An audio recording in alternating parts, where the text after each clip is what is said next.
The horse beneath Isaac, Zimmerman moved forward through the dusty streets of Lovelock, Nevada.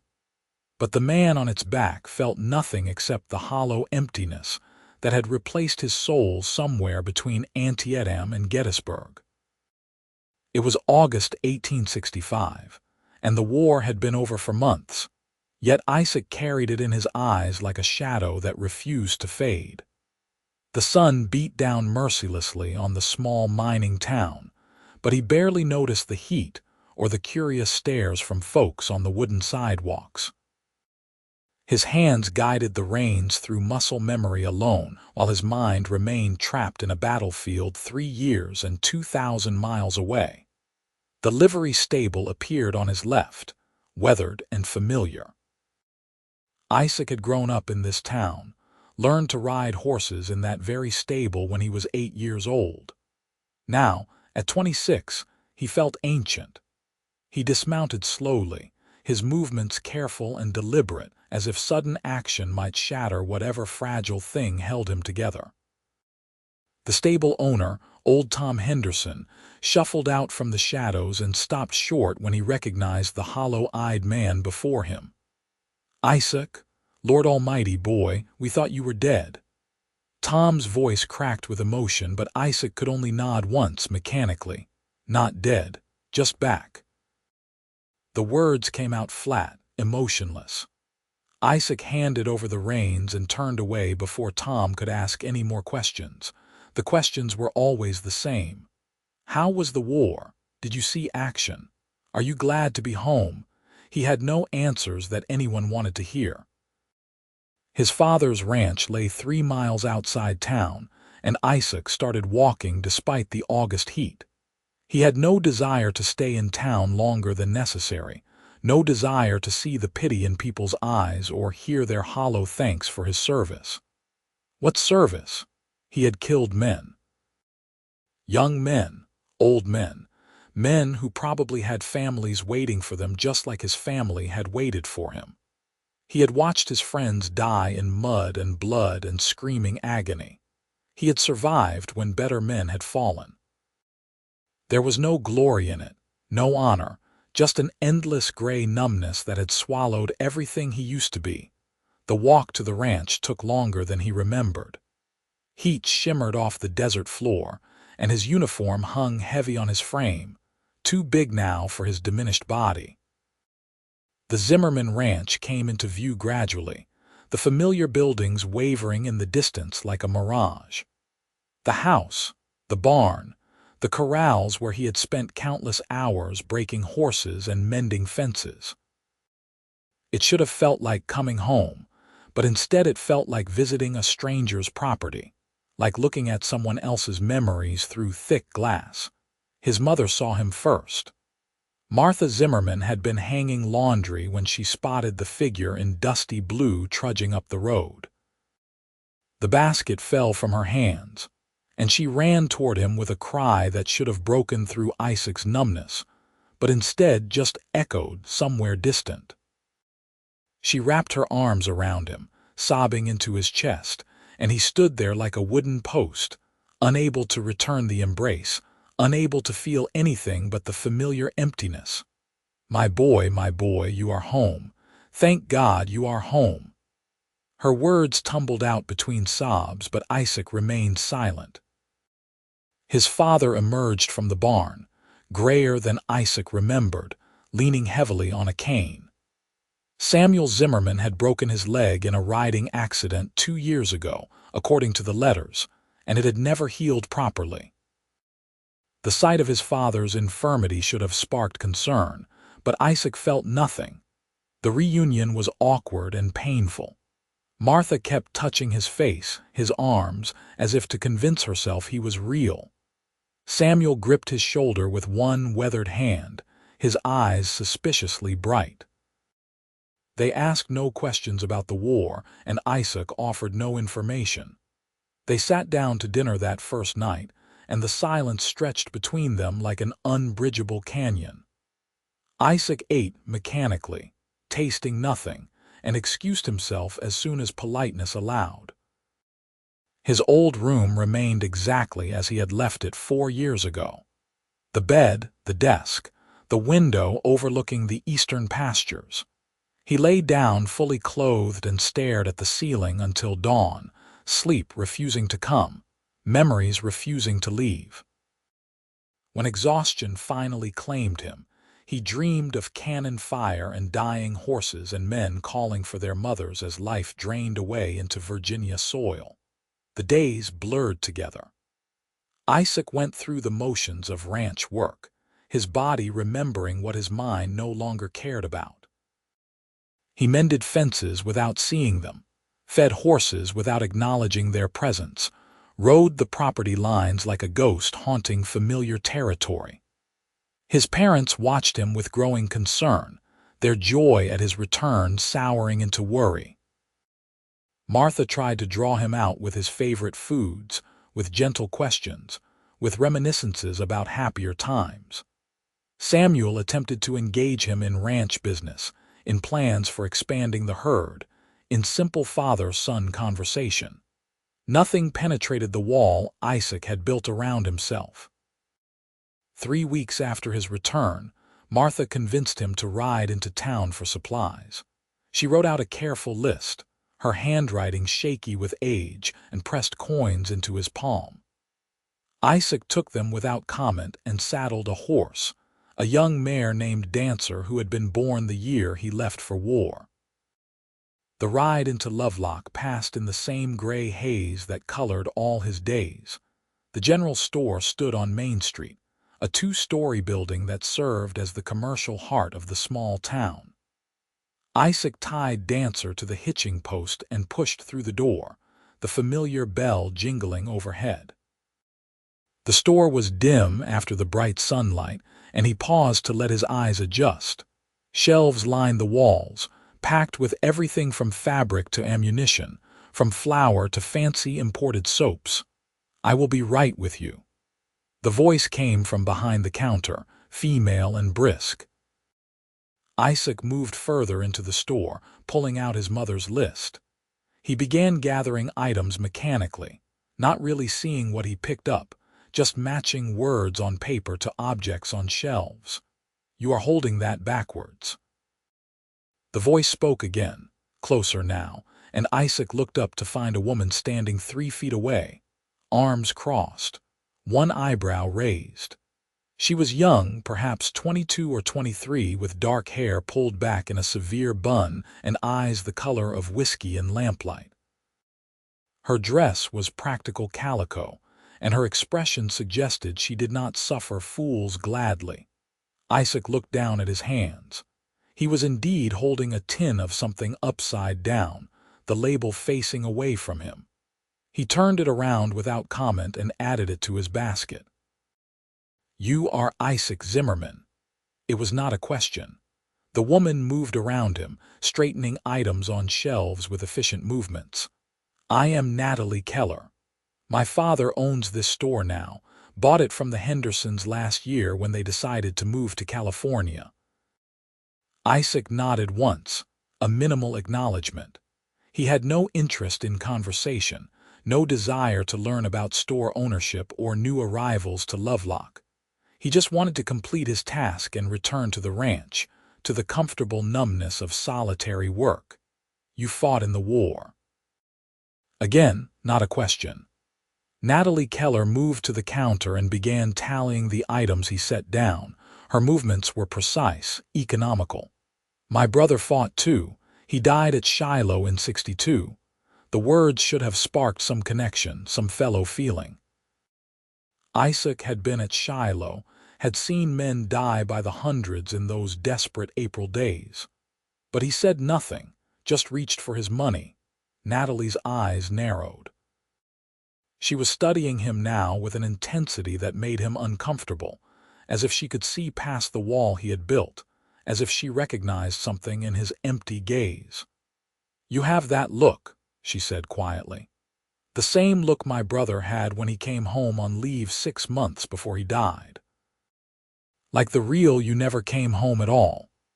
The words struck something deep, something Isaac had kept carefully buried. He flinched almost imperceptibly, and Natalie caught it.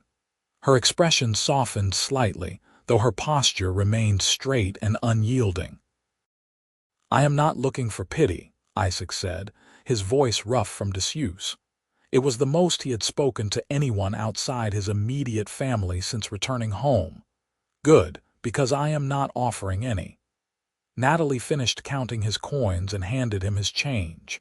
"Pity is useless. My brother drowned in his own despair long before Confederate bullets finished the job. I will not watch another soldier do the same without saying something." Isaac stared at her, this brazen woman who dared to speak to him about things she could not possibly understand. Anger flickered briefly in his chest, the first real emotion he had felt in months, but it died as quickly as it sparked. He gathered his purchases without responding and turned toward the door. "Your mother ordered lace trim," Natalie called after him. "It came in on yesterday's stage. Did you want to take it with you?" He stopped, frustrated with himself for missing an item, frustrated with this woman for noticing, frustrated with the entire world for continuing to turn when everything inside him had stopped. He waited while Natalie retrieved a small package from behind the counter, and when she handed it to him, their fingers brushed briefly. The contact was ordinary, meaningless, yet Isaac found himself looking at her face properly for the first time. She was handsome rather than beautiful, with strong features and an expression that suggested she had seen her own share of hardship. There was no simpering feminine softness about her, no coy glances or manufactured charm. She met his gaze directly, unflinchingly, and something in her eyes reminded him of soldiers who had survived their first real battle, changed forever but still standing. "Thank you," he managed, the words awkward and stiff. Natalie nodded once. "Come back when you need more supplies. Or when you want to talk to someone who will not treat you like you are made of glass."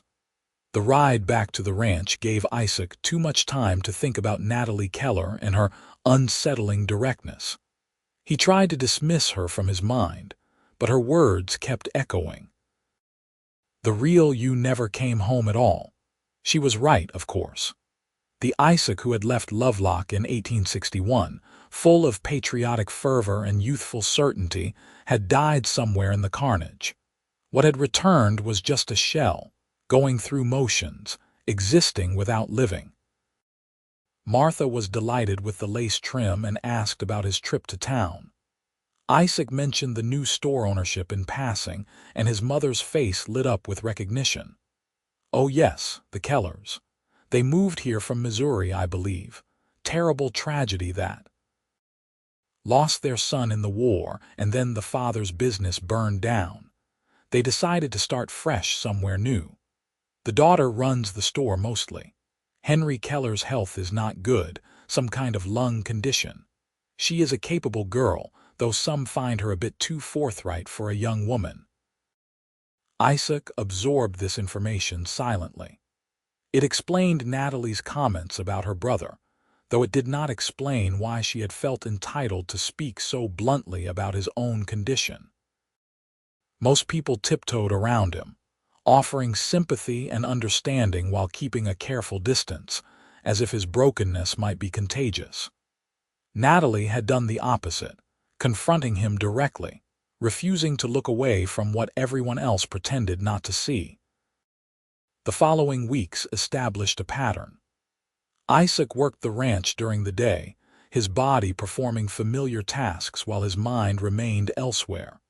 He slept poorly when he slept at all, and the nightmares came with increasing frequency. He grew thinner despite Martha's determined feeding, his face gaunt and shadowed. Samuel tried to engage him in conversations about the future, about expanding the ranch or buying new breeding stock, but Isaac could summon no interest in plans that required him to imagine tomorrow, next week, next year. Early September brought a letter from his former commanding officer, a brief note expressing gladness at Isaac's survival and hoping he had readjusted to civilian life. Isaac burned it in the kitchen stove without finishing it. There was no readjusting, no returning to normal. Normal was dead and buried in unmarked graves across half a dozen states. When Martha sent him back to town for supplies 2 weeks after his first visit, Isaac told himself his quickening pulse was just from the ride, nothing to do with the possibility of seeing Natalie Keller again. The store was busy when he arrived, several women examining fabric while a rancher discussed an order of barbed wire with a man Isaac assumed was Henry Keller. The older man looked worn and tired, his breathing labored even during simple conversation. Natalie was helping the women, her manner patient but efficient, and she glanced up when the bell announced Isaac's entrance. Their eyes met for a brief moment, and something passed between them, some wordless acknowledgement. Natalie finished with her customers and made her way to where Isaac stood awkwardly near the door. "Mr. Zimmerman, more supplies already?" Her tone was neutral, professional, but her eyes held that same penetrating quality that made him feel exposed. "My mother's list." He handed over the paper and Natalie scanned it quickly. "This will take a few minutes to gather. You can wait outside if you prefer." She paused, then added more quietly, "Or you can tell me about Shiloh. Sometimes talking helps." Isaac's jaw tightened. "I do not need help." "Everyone needs help," Natalie countered. "The difference is whether you are brave enough to accept it." The word brave stung. He had been called brave by generals and politicians, had been decorated for actions he could barely remember through the fog of battle. But accepting help, that required a different kind of courage, one he was not sure he possessed. "I have nothing to say about Shiloh," he said finally. "Nothing anyone would want to hear." Natalie studied him for a long moment, then nodded. "Fair enough. But if you change your mind, I close the store at 6 on weekdays. There is a bench out back where I sit sometimes and watch the sunset. You would be welcome to join me." She moved away to gather his order before he could respond, leaving Isaac standing there confused and oddly unsettled. Why did this woman care? They were strangers. She had no obligation to concern herself with his well-being, no reason to offer companionship to a broken-down soldier who had nothing to give in return. He took his purchases and left without further conversation, but Natalie's invitation lingered in his mind like an unfinished melody. That night, lying awake as usual, he found himself thinking about sunsets and benches and what it might be like to sit beside someone who did not look at him with pity or painful hope. 3 days passed before Isaac found himself in town again, though he had no legitimate errand. He told himself he was just riding, just getting away from the ranch for a few hours, but his horse seemed to know the way to Lovelock without guidance. It was late afternoon, the sun beginning its descent toward the western mountains. He tied up outside the general store and stood there for several minutes, arguing with himself, before finally walking around the side of the building. The bench sat against the back wall, weathered wood facing west toward a view of desert and distant peaks. Natalie was already there, her posture relaxed in a way it never was inside the store. She looked up when he rounded the corner, and if she was surprised to see him, she did not show it. "Mr. Zimmerman." She gestured to the empty space beside her. "I hoped you might come." Isaac remained standing, suddenly unsure why he had come, what he had expected to find. "I was in town," he said, the lie transparent and weak. "Of course." Natalie's tone suggested she did not believe him but was willing to let it pass. "Well, since you are here, you might as well sit. Unless you prefer to stand and loom. Some men do." Despite himself, Isaac felt the corner of his mouth twitch. It was not quite a smile, but it was closer than he had come in months. He sat down, keeping a careful distance between them, and stared out at the desert landscape. The silence stretched, but it was different from the heavy silences at the ranch. This felt almost comfortable, as if words were optional rather than expected. "My brother's name was Nathan," Natalie said eventually. "He was 19 when he enlisted, 20 when he died. He wrote letters home every week at first, full of excitement and patriotic sentiment. Then the letters changed. They became shorter, darker. He stopped talking about glory and started talking about mud and cold and men crying for their mothers. The last letter we received was 3 sentences long. He said he was tired, that he did not think he would make it home, and that he was sorry." Isaac listened without looking at her, his hands gripped together in his lap. He knew those letters, had written similar ones himself before he stopped writing altogether. "When the notification came that he had been killed, part of me was relieved," Natalie continued, her voice steady but low. "Not because I wanted him dead, but because at least he was not suffering anymore. At least the war could not take anything else from him. Does that make me a terrible person?" "No," Isaac said quietly. "It makes you honest." They sat in silence for a while longer as the sun sank lower, painting the sky in shades of amber and rose. Isaac felt something shifting inside him, a tiny crack in the wall he had built.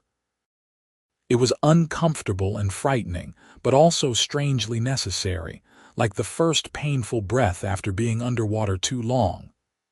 "I was at Shiloh," he said suddenly, surprising himself. "First day, second day, all of it, I saw things." He stopped, unable to continue, but Natalie waited patiently. "I did things that no man should have to do, and the worst part is that I was good at it, killing. I was good at staying alive when better men died around me." "That is not the worst part," Natalie said gently. "The worst part is that you feel guilty for surviving, that you think you do not deserve to be here when they are not." Isaac turned to look at her fully, and for the first time since returning home, he felt seen. Not pitied, not feared, not handled with careful distance, but actually seen and understood. Natalie's eyes held a depth of compassion that had nothing to do with pity and everything to do with shared grief, with knowing what loss carved out of a person. "How do you know?" His voice was rough with emotion he had kept locked away for too long. "Because I felt the same way when Nathan died. Guilty that I was alive and comfortable at home while he was dead in some Tennessee field. Guilty that I had not done more to stop him from enlisting, had not found a way to bring him home sooner. It took me a long time to understand that surviving is not something to feel guilty about. It is just what happened. What matters is what you do with the life you have been given." The words were simple, but they hit Isaac with unexpected force. What was he doing with his life? Going through motions, existing without purpose, letting the war win even though he had physically survived it. Was that any way to honor the men who had not made it home? Was that what they would have wanted from him? He did not have answers, but sitting there beside Natalie Keller as the sun set over the Nevada desert, Isaac felt something he had not felt since before the war. A tiny spark of possibility. A faint suggestion that perhaps, maybe, he did not have to remain trapped in this gray existence forever. "Thank you," he said finally, inadequately. Natalie shook her head. "You do not need to thank me, just come back. Tomorrow or next week or whenever you need to remember that you are still alive." Isaac did come back. The next evening and the one after that. The visits became routine. He would finish his work at the ranch, ride into town, and find Natalie on the bench behind the store. Sometimes they talked. Other times they sat in comfortable silence, watching the sun paint the sky in colors that reminded Isaac that beauty still existed in the world, even if he had forgotten how to feel it. Slowly, painfully, Natalie drew him out. She asked questions that no one else dared to ask, pushed when he tried to retreat into silence, and called him out when he used his pain as armor against connection. It was uncomfortable and sometimes made him angry, but it was also exactly what he needed. She did not let him hide. She did not let him disappear into the numbness that had become his refuge. In return, Isaac learned about Natalie's life. She had essentially run her family's business in Missouri after her father's health declined, had kept them afloat through the war years despite shortages and inflation, and the constant fear that Nathan would not come home. When their store burned down 6 months after Nathan's death, she had been the one to suggest moving west, starting over somewhere with no memories haunting every corner. "I wanted to save my father from the grief that was killing him," she admitted one evening in late September. The air had cooled with autumn's approach, and she wrapped a shawl around her shoulders. "I thought if we could just get away from Missouri, from all the reminders, he might recover. But grief does not work that way. You carry it with you wherever you go." Isaac understood that too well. He had tried to leave the war behind by coming home, but it followed him into every dream, colored every waking moment. Geography could not cure what was broken inside. "Does it get better?" he asked, the question emerging before he could stop it. The grief, the guilt, all of it. Does it actually get better, or do we just get better at pretending? Natalie considered this carefully, her brow furrowed in thought. "I think it changes. The sharp edges wear down over time. You learn to carry it without it crushing you. And there are moments, more and more as time passes, when you remember what it felt like to be whole. Those moments become worth living for." Isaac wanted to believe her, but belief required hope, and hope felt dangerous. What if he allowed himself to hope and then failed? What if the numbness was the only thing protecting him from complete collapse? These fears kept him awake at night, but they also kept him coming back to that bench, kept him seeking out Natalie's forthright wisdom and uncompromising compassion. The town began to notice Isaac's regular visits. Lovelock was small enough that everyone knew everyone else's business, and the sight of the broken soldier spending his evenings with the outspoken storekeeper's daughter generated considerable gossip. Martha heard about it from her sewing circle and approached Isaac with careful optimism. "Natalie Keller seems like a nice young woman," she ventured one morning at breakfast. "Very capable. Her father speaks highly of her." Isaac grunted non-committally, but his mother was not deterred.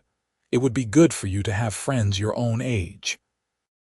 You have been so isolated since coming home."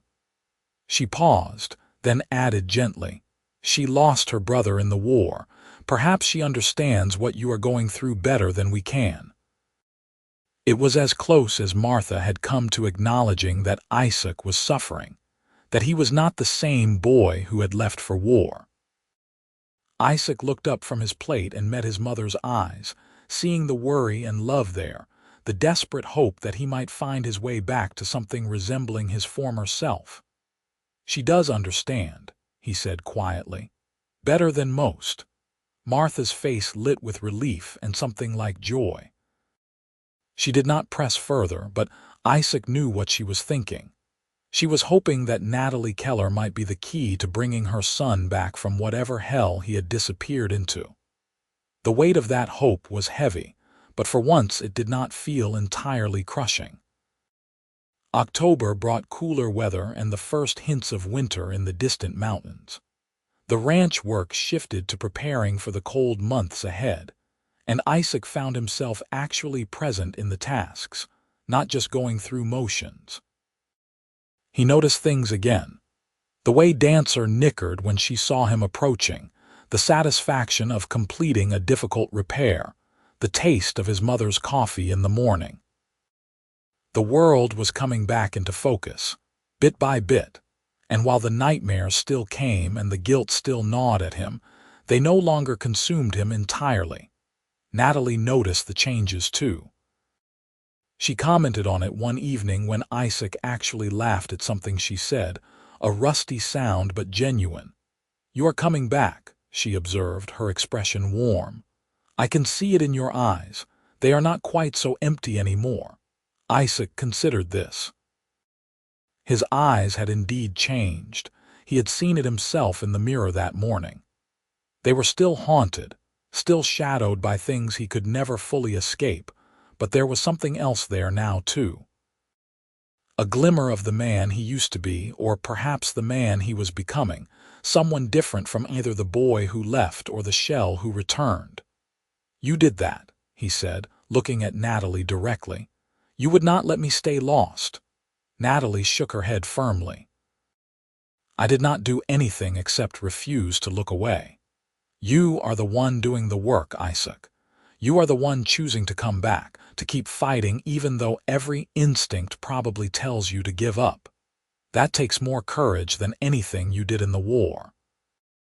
The use of his first name was new, intimate in a way that made his heart speed up. When had they crossed that boundary? He could not pinpoint the exact moment, but somewhere along the way, they had moved from acquaintances to friends to something more complicated and frightening and wonderful. "Natalie," he said, testing her name on his tongue. It felt right, natural. "I need to tell you something." She turned to face him fully, her expression open and patient. The setting sun cast golden light across her features, and Isaac was struck by how beautiful she was. Not in any conventional way, but in her strength, her honesty, her refusal to be anything other than exactly who she was. "These evenings with you, they have become the most important part of my day," he continued, the words coming easier now. "You make me feel like I might actually survive this, like there might be a life worth living on the other side of all this darkness. I do not know what that means or where it might lead, but I needed you to know." Natalie's eyes shimmered with emotion, but her voice remained steady. "I know, Isaac. I have known for a while now, and I need you to know that you have done the same for me. After Nathan died, I threw myself into work, into taking care of my father, into anything that would keep me from feeling the grief. But grief postponed is not grief resolved. You have reminded me that it is all right to feel, to hurt, to let someone else share the burden. So we have helped each other, I think." They sat in charged silence, the air between them electric with possibility.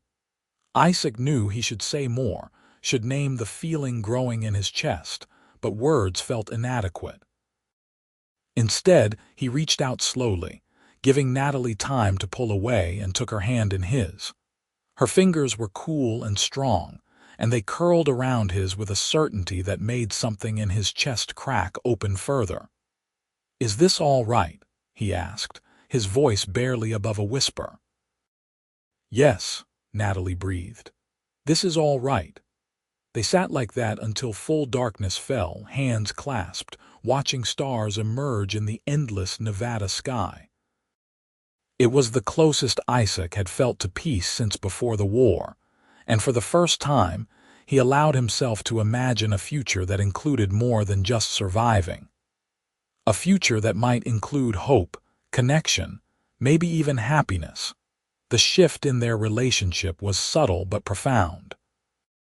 Isaac found excuses to visit town more frequently, and Natalie seemed to always have time to slip away from the store for a few minutes of conversation. They took walks along the main street, rode out to see the desert bloom with late autumn wildflowers, shared meals at the small restaurant near the livery stable. The town watched with interest and approval, and Samuel and Martha made no secret of their delight that their son seemed to be rejoining the world of the living. Henry Keller was more reserved in his assessment. His health continued to decline. His breathing labored and his energy limited, and he watched Isaac with the protective wariness of a father who had already lost one child and could not bear to see his daughter hurt. One afternoon in early November, he called Isaac aside when he came to pick up Natalie for a ride. "Mr. Zimmerman, I would like a word." Henry's voice was weak but firm. He gestured to chairs in the store's small office, and Isaac followed him in with growing apprehension.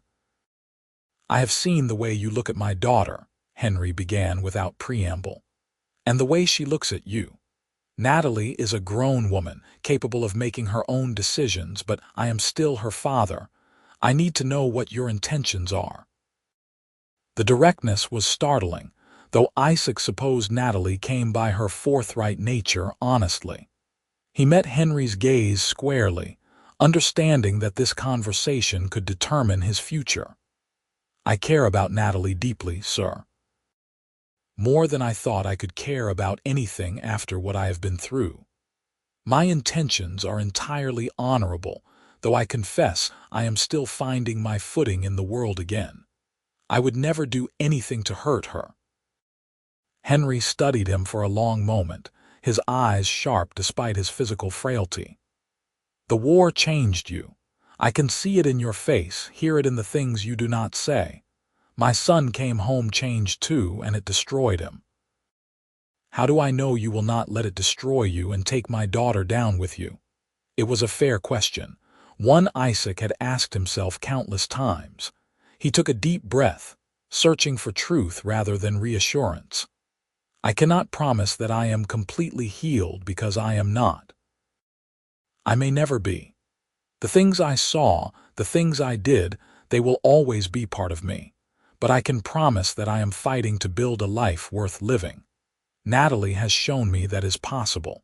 She has given me a reason to keep trying, to not give up when everything feels hopeless. If you are asking whether I intend to marry her, the answer is yes, if she will have me. If you are asking whether I can be the kind of husband she deserves, I am going to spend every day trying to be exactly that."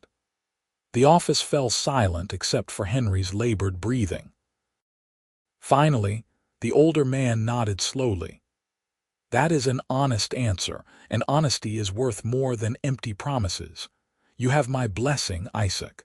Not that Natalie would let my disapproval stop her if she had set her mind on something," he added with a wry smile. "She is the most stubborn person I know.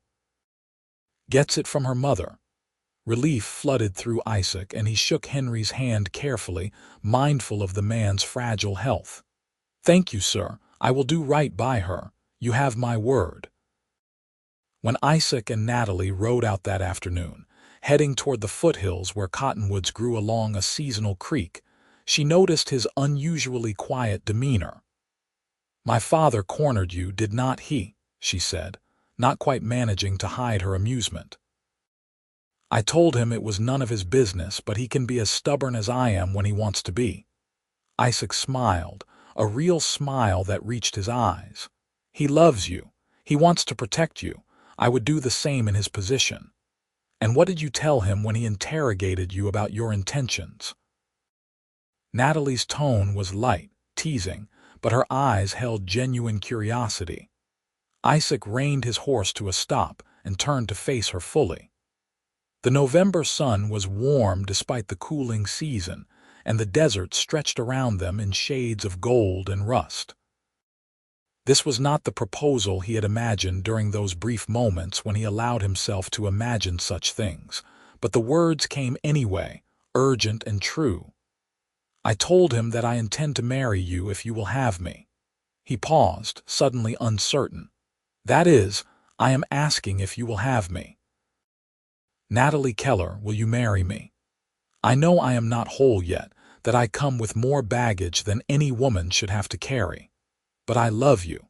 I think I have loved you since the first time you refused to look away from who I really was. You have brought me back to life when I thought I was beyond saving. I want to spend whatever time I have been given building a life with you, if you will take that chance." Natalie's eyes glistened with tears, but her smile was radiant. She dismounted in one smooth motion and crossed to where Isaac sat frozen on his horse, heart pounding. He slid down to stand beside her, and she took both his hands in hers. "Isaac Zimmerman, I will absolutely marry you. You are not broken, no matter what you think. You are healing, and that is infinitely braver. I love you too, have loved you probably since you first sat on that bench and actually talked to me instead of hiding behind polite nothingness. Yes, 1,000 times yes. Isaac pulled her into his arms, holding her tightly, breathing in the scent of lavender soap and sunshine. When they kissed, it was gentle at first, tentative, then deepening with all the emotion they had been holding back. It felt like coming home in a way that returning to Lovelock never had. This woman, this fierce, stubborn, wonderful woman, was his home now. They were married 3 weeks later in late November in a simple ceremony at the small church on the edge of town. Martha cried happy tears throughout, and Samuel beamed with pride. Henry Keller walked his daughter down the aisle, his breathing labored but his expression joyful. The town turned out in force, curious, and delighted to witness the union of the traumatized soldier and the outspoken storekeeper's daughter who had somehow healed each other. Isaac stood at the altar in his best suit, no longer the dusty uniform he had arrived in, and watched Natalie walk toward him with wonder. She wore a simple cream-colored dress that Martha had helped her make, and she carried wildflowers from the desert. She had never looked more beautiful, and Isaac felt his throat tighten with emotion. The vows were traditional, but they felt weighted with extra meaning. To have and to hold from this day forward, for better, for worse, in sickness and in health. Isaac meant every word with an intensity that shook him. This woman had seen him at his worst and had chosen him anyway. She believed in the man he could become, and that belief made him want to be worthy of it. When the minister pronounced them husband and wife, Isaac kissed Natalie with all the gratitude and love and hope that had been building in his chest. The small congregation erupted in applause, and for once, Isaac did not feel exposed or uncomfortable. He felt proud. Proud to call this woman his wife. Proud to stand before the community as a man attempting to rebuild his life. Proud to have survived the darkness long enough to find this light. The reception was held at the ranch, with tables set up in the barn and food contributed by half the town. There was music and dancing, and though Isaac was rusty and stiff at first, Natalie coaxed him onto the floor and guided him through the steps. Her laughter was infectious, and soon Isaac found himself actually enjoying the celebration, caught up in the joy of the moment rather than trapped in memories of the past. Late in the evening, when most guests had departed, Isaac and Natalie stood outside the barn looking up at the star-filled sky. The November night was cold and Natalie shivered. Isaac wrapped his arm around her, pulling her close. "Are you happy?" he asked quietly. Natalie tilted her face up to look at him, and her eyes reflected starlight. "Happier than I ever thought possible after Nathan died. You have given me hope again, Isaac, a future to look forward to instead of just a past to mourn." "You have given me the same," Isaac replied. "More than that. You have given me a reason to keep living instead of just existing.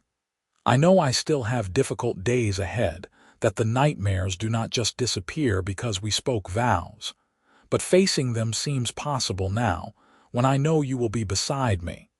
Always," Natalie promised. "On the good days and the bad days and all the days in between. We are in this together now." They moved into a small house on the Zimmerman property, close enough to the main ranch house to help Samuel and Martha, but with enough distance to establish their own household. The first months of marriage were an adjustment, as all marriages are, but Isaac and Natalie navigated the challenges with the same honesty that had defined their courtship. There were difficult nights when Isaac woke screaming from nightmares, and Natalie held him until the trembling stopped, until he could breathe normally again. There were days when the weight of the past threatened to crush him, when the numbness tried to creep back in, and Natalie gently but firmly pulled him back to the present, reminded him that he was safe, that the war was over, that he had a life worth living. In return, Isaac supported Natalie through her own grief, which had not disappeared just because she had found love again. They talked about Nathan, about the brother she had lost and the friend he might have been to Isaac in another world.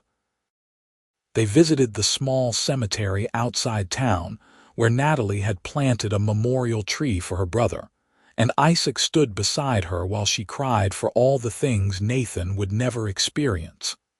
"He would have liked you," Natalie said one afternoon, running her fingers over the stone marker. "You are the kind of man he wanted to be, I think. Strong but gentle, honest even when it is hard." Isaac was not sure he deserved such praise, but he was learning to accept Natalie's good opinion of him, to trust that she saw something worth loving even on his darkest days. Henry Keller's health continued to decline through the winter. By February, it was clear he was dying, his lungs simply unable to sustain him any longer. Natalie spent long hours at his bedside, and Isaac made sure the store remained running smoothly, learning the business so Natalie did not have to worry about it. When Henry finally passed in early March, peaceful in his sleep, Natalie grieved deeply, but with the strength of someone who had already survived devastating loss. "I am grateful he lived long enough to see me married," she told Isaac after the funeral, "to know that I would not be alone." That meant everything to him. They buried Henry Keller next to the memorial tree for Nathan, and Isaac held Natalie while she said goodbye to the last of her immediate family. He understood the particular pain of being unmoored from your past, of having no family left to remember who you used to be. But they had each other now, and Martha and Samuel had embraced Natalie as a daughter. They would build new family, create new connections. The store became theirs jointly, and Natalie taught Isaac the intricacies of ordering and inventory and customer relations. He discovered he enjoyed the work, the problem-solving and community interaction that came with running a business. It gave him purpose beyond ranch work, a way to contribute to the town's well-being that felt meaningful. Spring brought new life to the desert, wildflowers blooming in impossible profusion, and with it came news that Natalie was pregnant. The discovery filled Isaac with a complex mix of joy and terror. A child meant hope, meant faith in a future worth bringing new life into, but it also meant responsibility of a magnitude that frightened him. What if the nightmares got worse? What if he passed his brokenness on to his son or daughter? What if he was not capable of being the father a child deserved? Natalie, as always, cut through his spiraling fears with characteristic directness. "You will be a wonderful father because you care so deeply about doing it right. The fact that you are worried proves you are taking this seriously, that you understand what a gift this child is. And you will not be doing it alone. We are partners in this, just like everything else." The pregnancy progressed smoothly through summer and into fall. Isaac watched Natalie's body change with awe and tenderness, this physical manifestation of their love and their future. He talked to the growing baby, his hand on Natalie's rounded stomach, telling stories about the ranch and the desert and the kind of world he hoped to help create. The world might still hold darkness and violence and suffering, but it also held this: new life, new possibility, love strong enough to survive even war's devastation. Their daughter was born in late October 1866, exactly 1 year after Isaac had first told Natalie he loved her. The labor was long and difficult, and Isaac paced outside the bedroom while Martha and the midwife attended to Natalie. When he finally heard the baby's cry, thin and outraged at being thrust into the cold world, his knees nearly buckled with relief. Martha emerged with tears streaming down her face. "You have a daughter, Isaac, a beautiful, healthy daughter, and Natalie is fine, exhausted but fine. You can go in now." Isaac entered the bedroom on shaking legs. Natalie lay propped against pillows, her hair damp with sweat, her face drawn with exhaustion, and she had never looked more beautiful. In her arms, wrapped in a soft blanket, was a tiny red-faced creature with a surprising amount of dark hair. "Come meet your daughter," Natalie said softly, her voice filled with wonder. Isaac approached slowly, reverently, and looked down at the baby for the first time. She had stopped crying and was looking around with unfocused eyes, her tiny hands waving in the air. Something inside Isaac shifted fundamentally. This small person, so helpless and new, was his responsibility to protect and nurture and love. The weight of it should have been crushing, but instead it felt like an anchor, something to keep him grounded in the present, in this life he was building. "She is perfect," he whispered, reaching out to touch one tiny hand. The baby's fingers wrapped around his thumb with surprising strength, and Isaac felt tears streaming down his face. Absolutely perfect. They named her Charlotte, after Natalie's mother, with the middle name Hope, for what she represented. Charlotte Hope Zimmerman, born into a family built from the wreckage of grief and war, loved beyond measure before she had taken her first breath. The early months of parenthood were exhausting and overwhelming and wonderful. Isaac changed diapers and walked the floor with a colicky baby at 3 in the morning and discovered reserves of patience he had not known he possessed. The nightmares still came occasionally, but they were less frequent now, less intense. When he woke in a cold sweat, he would check on Charlotte sleeping peacefully in her cradle, and the sight of her tiny form breathing steadily would calm him back to reality. Natalie marveled at Isaac's tenderness with their daughter, the way he cradled her so carefully, spoke to her in soft tones, never lost patience even when Charlotte screamed for hours. "You were so afraid you would not be a good father," she said one evening, watching Isaac rock Charlotte to sleep. "But look at you, she is lucky to have you." Isaac looked down at his daughter's sleeping face and felt his heart swell. "I am the lucky one. Both of you have given me more than I ever thought I would have again. You saved my life, Natalie." "We saved each other," Natalie corrected gently. "That is what love does." The seasons turned. Charlotte grew from a tiny infant into a curious baby who crawled everywhere and pulled herself up on furniture with determined concentration. The store thrived under their joint management, becoming a central hub of the community. The ranch expanded modestly, and Samuel, whose health had improved now that he was not carrying the burden alone, spoke often of how proud he was of Isaac's recovery and success. 2 years after Charlotte's birth, Natalie became pregnant again. This time the news came with less fear and more pure joy. They knew what to expect, knew the sleepless nights and endless demands of infancy, and they welcomed it.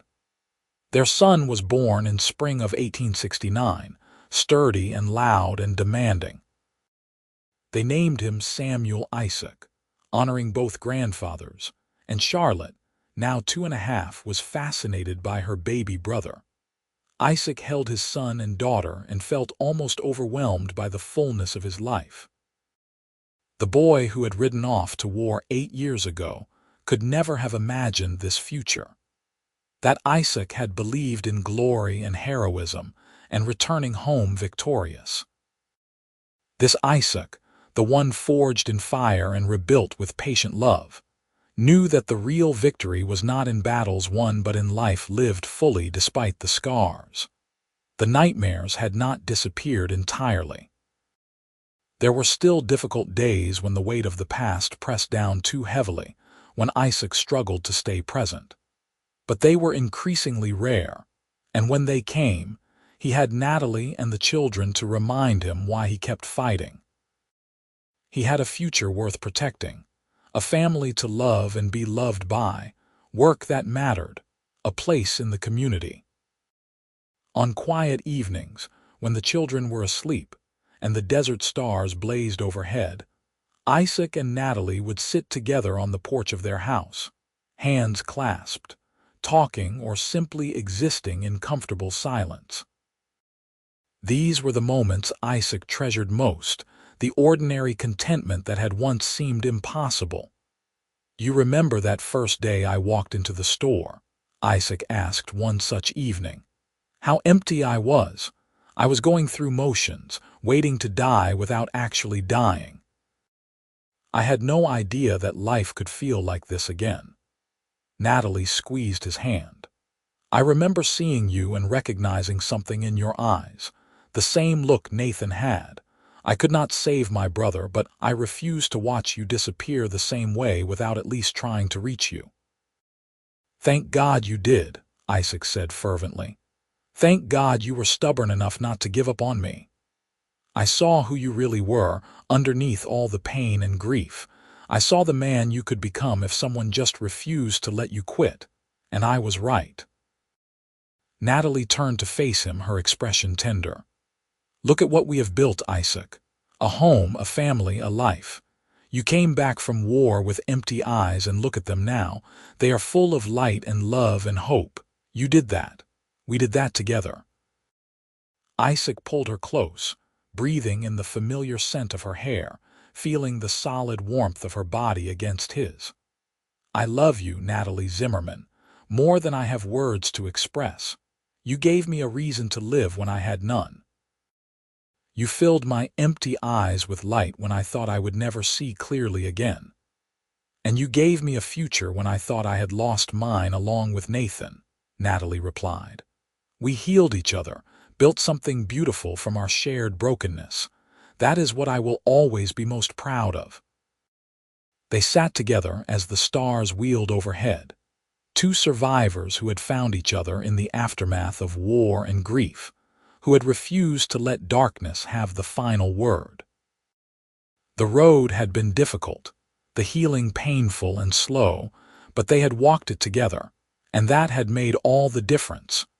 The years continued to pass in the gentle rhythm of family life. Charlotte grew into a bright, determined girl who reminded Isaac daily of her mother, while young Samuel showed early signs of being as stubborn and capable as both his parents. In 1872, Natalie gave birth to twin daughters, Anna and Alina, and the house rang with the chaos and joy of 4 young children. The store expanded to include a larger inventory, and Isaac built a second room to accommodate the growth.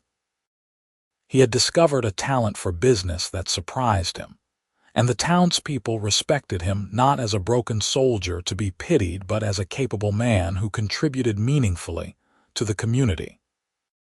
He served on the town council, helped organize a volunteer fire brigade, and became known for his fairness and quiet wisdom. Martha and Samuel aged gracefully, delighting in their grandchildren and taking satisfaction in seeing Isaac not just survive but thrive. Martha often remarked that she had gotten 2 gifts when Isaac returned from war, her son back eventually, and the daughter she had always wanted in Natalie. Samuel, whose health had stabilized, worked alongside Isaac on the ranch and in the store, proud of the man his son had become. The nightmares never disappeared completely.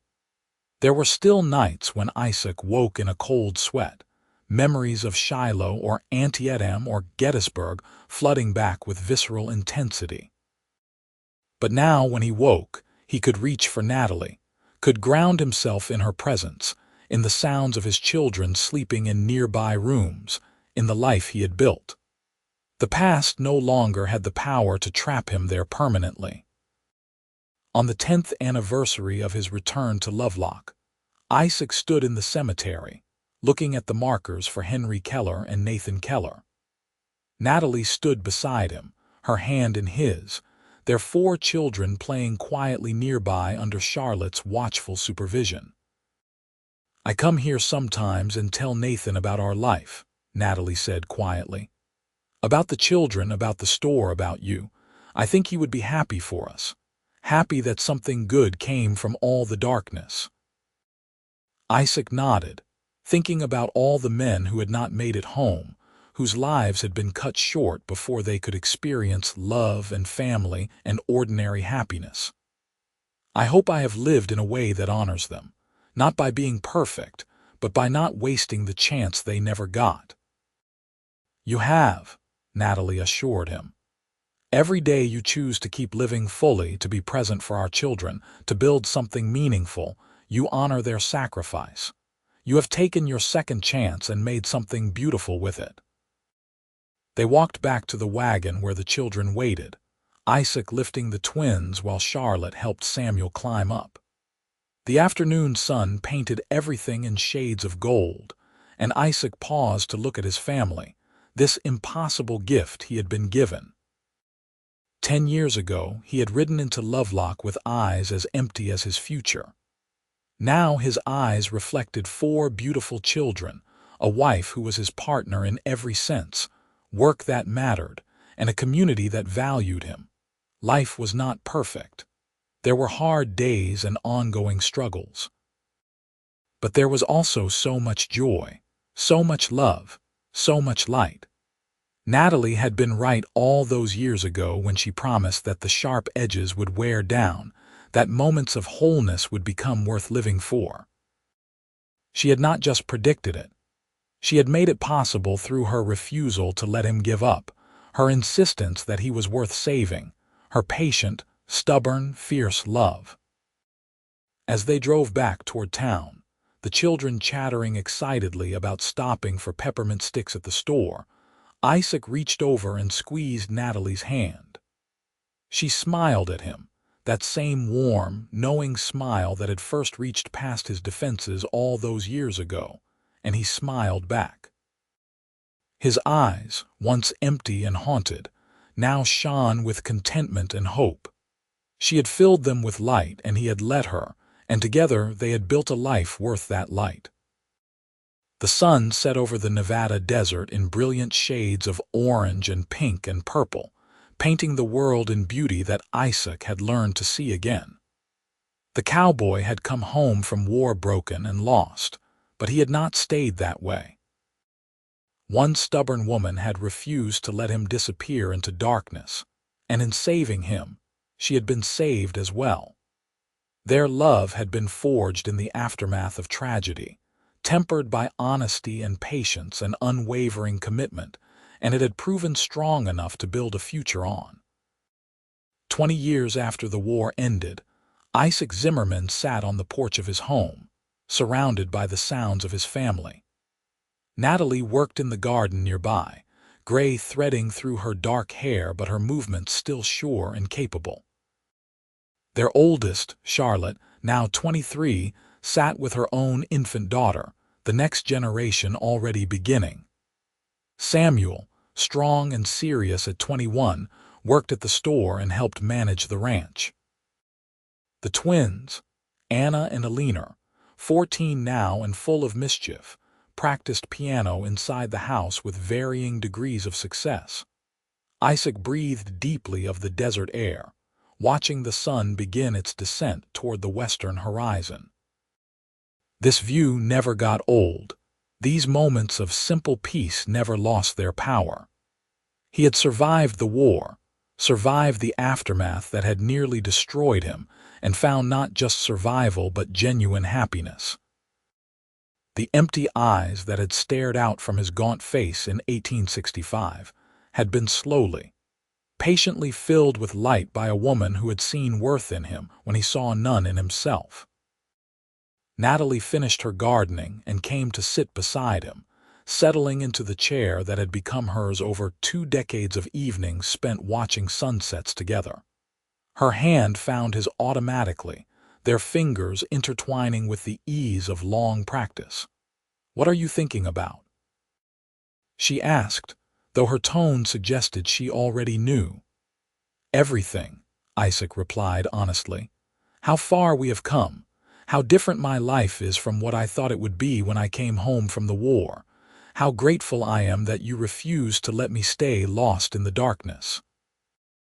Natalie leaned her head on his shoulder, a gesture of affection and partnership that still made Isaac's heart swell even after all these years.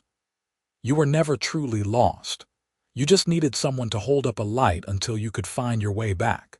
And then you did the same for me. We have been each other's light, Isaac. That is what made this work. It was true.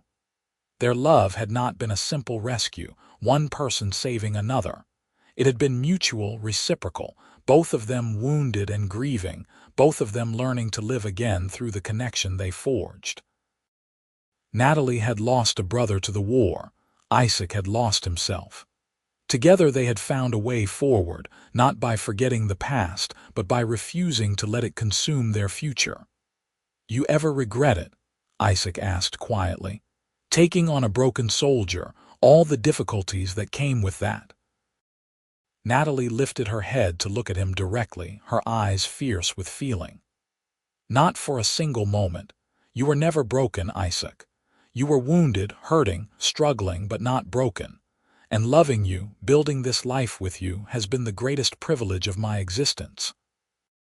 Our children, our home, our partnership in the store and on the ranch, all of it has been more than I ever dreamed of when I moved to this dusty little Nevada town." Isaac kissed her forehead tenderly. "I would not have made it without you. You know that. Perhaps. But you did make it, and that is what matters.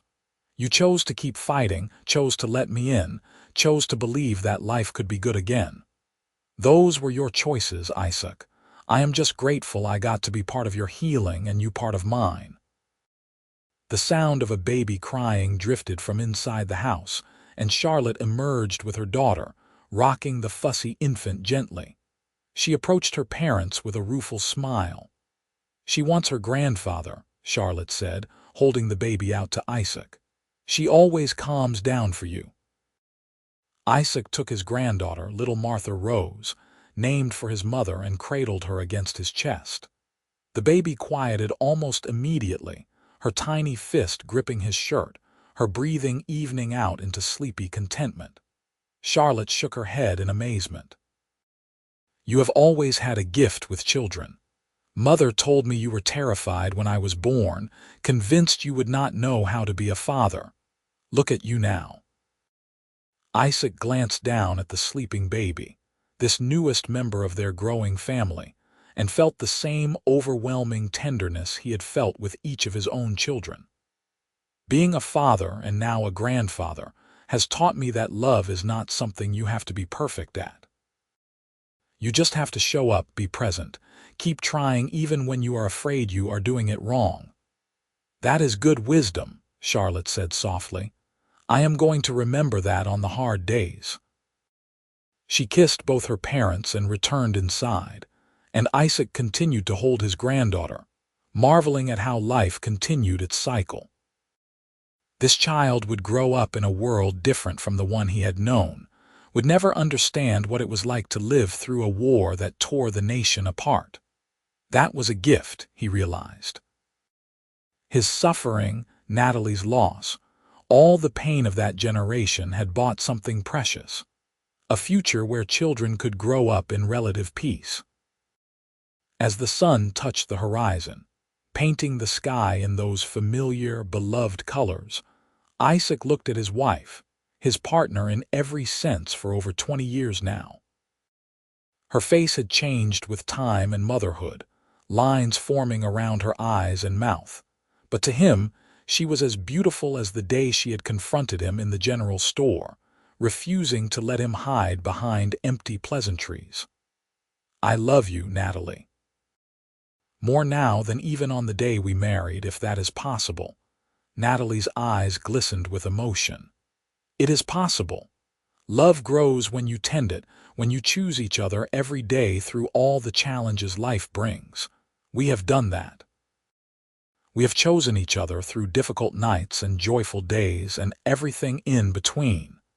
That is why our love has only deepened." The baby slept peacefully in Isaac's arms, and from inside the house came the sounds of family. The piano music, laughter, conversation, the ordinary noises of a life well lived. Isaac breathed it all in, storing the moment in his memory alongside thousands of other precious moments that made up their shared history. The cowboy who had come home from war with eyes emptied by trauma and loss no longer existed.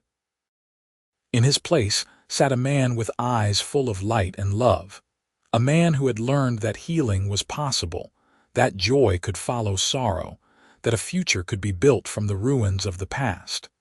He had not made the journey alone. One stubborn woman had walked beside him every step, holding light when he could not, refusing to let darkness claim him, believing in him when he could not believe in himself. Together they had created something beautiful and lasting, a legacy that would continue in their children and grandchildren, in the community they had served, in the love they had shared. The war would always be part of Isaac's story, but it was no longer the whole story, no longer the ending. The real story was this: two wounded people finding each other, choosing healing over despair, building a life filled with purpose and connection and abiding love. As full darkness fell and the stars emerged in their countless millions, Isaac and Natalie remained on the porch, the sleeping baby between them, wrapped in the comfortable silence of two people who had learned each other's hearts so thoroughly that words were often unnecessary. The desert night was cool and peaceful, and somewhere in the distance a coyote called, a sound Isaac had once found lonely but now thought of as music, part of the wild beauty of the land he called home. "We have had a good life," Isaac said finally, breaking the long silence. "We have," Natalie agreed. "And we are not done yet. Many more sunsets to watch, many more grandchildren to welcome, many more days to choose each other and this life we have built." Isaac smiled, that full, genuine smile that had taken years to return but now came easily. "Many more days to fill my eyes with light. Always," Natalie promised, and in her voice Isaac heard the same fierce certainty that had first drawn him to her, the same unwavering commitment that had carried them through every challenge. "Always light, my love. Always." They sat together as the night deepened around them, two souls who had found each other in the aftermath of war and grief, who had refused to let their stories end in darkness. Their love had been tested by trauma and loss, by nightmares and difficult memories, by all the ordinary struggles of building a life together. It had not just survived those tests, but had grown stronger, deeper, more resilient. The empty-eyed soldier was gone, replaced by a man who saw beauty and possibility everywhere he looked. The grieving sister had become a wife, mother, grandmother, businesswoman, pillar of her community. They had saved each other and been saved in return, had filled each other's darkness with light, had proven that love could indeed heal even the deepest wounds. As Isaac carried his sleeping granddaughter inside and settled her in her cradle, as he helped Natalie with the evening tasks and tucked their younger children into bed, as he finally lay down beside his wife in the room they had shared for over 2 decades. He felt profound gratitude for the stubborn woman who had refused to let him disappear into numbness all those years ago. "Thank you," he whispered into the darkness, knowing Natalie would understand all the things he was thanking her for. "Thank you," she whispered back, and they fell asleep in each other's arms. Two people who had found light in the darkest places and carried it forward into a future bright with love and hope, and the kind of happiness that is earned through struggle and maintained through daily choice. The story of the cowboy who came home from war with empty eyes could have ended in tragedy, in a life half-lived and haunted by ghosts. But one stubborn woman had seen something worth fighting for in those empty eyes, had reached out when it would have been easier to look away, had offered connection when he had wanted only isolation. She had filled his eyes with light through patience and honesty and unwavering love, and he had done the same for her, two wounded souls healing together, creating beauty from brokenness, building a legacy that would endure long after they were gone. Their love story was not the fairy tale kind, with instant attraction and easy happiness. It was better than that, more real, more lasting. It was the story of two people choosing each other every day, working through pain toward healing, refusing to give up when things got hard, believing in a future worth building together. It was the story of empty eyes filled with light, of darkness overcome by stubborn love, of a life reclaimed from the ruins of war. And it was, in every way that mattered, a story with a happy ending, the kind of ending earned through courage and persistence, and the simple, profound act of two people refusing to let each other stay lost in the dark. The cowboy had indeed come home from war with empty eyes, but he had not stayed that way, and the woman who filled them with light had found her own healing in the process. Together, they had proven that love could indeed conquer even the deepest darkness, that healing was always possible for those brave enough to seek it, and that sometimes the most profound act of heroism was simply choosing to live fully in the face of unbearable pain. Their story would be told to their grandchildren and great-grandchildren, a testament to the power of stubborn love and the light that comes when two broken people refuse to stay broken, when they choose instead to heal together and build something beautiful from the fragments of their shattered pasts. In the end, that was the truest victory, the one that mattered more than any battlefield triumph. Two people who had lost so much finding everything they needed in each other, empty eyes filled with light, darkness transformed into dawn, and love proving itself stronger than war, grief, and all the forces that tried to keep them from the happiness they had fought so hard to claim.